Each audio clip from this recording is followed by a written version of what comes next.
વર્ષીય મયુર છુંછાર દ્વારા ખોટા કન્સલ્ટેશન, ખોટા MRI રિપોર્ટ, બ્લડ રિપોર્ટ તેમજ ખોટા સારવારના કાગળો રજૂ કરી 40 લાખ રૂપિયાનો ઇન્સ્યોરન્સ ક્લેમ ઉપજાવી કાઢવાનું કૃત્ય આચરવામાં આવ્યું હોવાનું સામે આવ્યું છે। ઇન્સ્યોરન્સ પોલિસી ધરાવનારા મયુર દ્વારા ગુનાહિત કાવતરું રચી ઇન્સ્યોરન્સ કંપની સાથે છેતરપિંડી આચરવાનો પ્રયાસ કર્યો હોવાનું સામે આવ્યું છે। ત્યારે થર્ડ પાર્ટી વીમા ઓડિટિંગનું કામકાજ કરનારા ડોક્ટર રશ્મિકાંત પટેલ દ્વારા ગાંધીગ્રામ પોલીસ સ્ટેશન ખાતે આઈપીસીની કલમ 420, 467, 468, 471 અને 120B સહિતની કલમ હેઠળ ઇન્સ્યોરન્સ પોલિસી હોલ્ડર મયુર છુંછાર તેમજ ડોક્ટર અંકિત કાથરાણી અને શ્રી સમર્પણ હોસ્પિટલ રાજકોટના જવાબદાર કર્મચારી તથા તપાસમાં ખુલે તે તમામ વિરુદ્ધ ગુનો નોંધવામાં આવ્યો હોવાનું સામે આવ્યું છે। આ તકે સમગ્ર બાબતે મીડિયા સાથેની વાતચીતમાં એસીપી પશ્ચિમ રાધિકા ભારાઈ દ્વારા જણાવવામાં આવ્યું હતું કે થર્ડ પાર્ટી ઇન્સ્યોરન્સ ઓડિટ કરનારી એજન્સી દ્વારા 40 લાખ રૂપિયાના દાવા મામલે તપાસ શરૂ કરવામાં આવી છે, જે અંતર્ગત એજન્સીની પ્રાથમિક તપાસમાં મયુર દ્વારા કંપનીમાં સબમિટ કરવામાં આવેલી ફાઇલ તેમજ તેની સારવારની ફાઇલમાં રહેલા પેપરમાં કેટલીક વિસંગતતાઓ જોવામાં મળી છે। તો સાથોસાથ એજન્સીની તપાસમાં મયુર પોતે રૂટીન કામકાજ કરી શકવાની ક્ષમતા ધરાવતો હોવા છતાં ડોક્ટર અંકિત દ્વારા મયુર જાતે કંઈ જ કરી શકવા સક્ષમ ન હોવાનું જણાવ્યું હતું।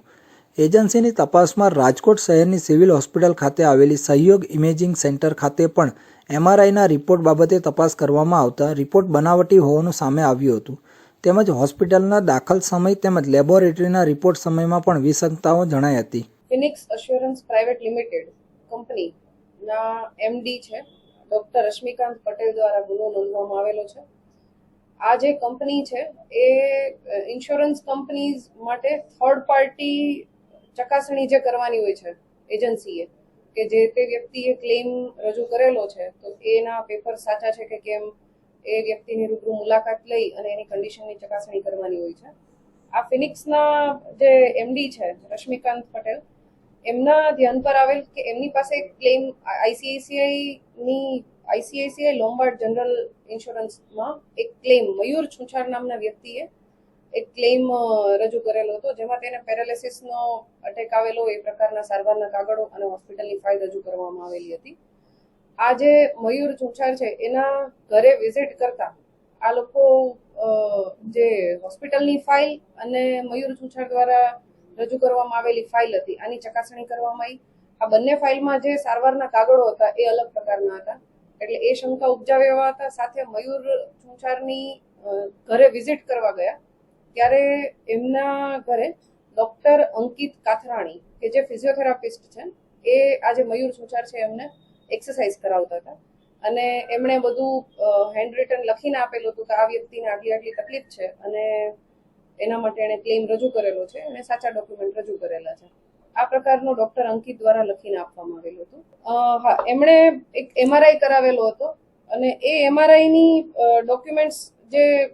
થર્ડ પાર્ટી ચકાસણી કરે છે એજન્સી છે એણે MRIના સહયોગ ઇમેજિંગ સેન્ટર છે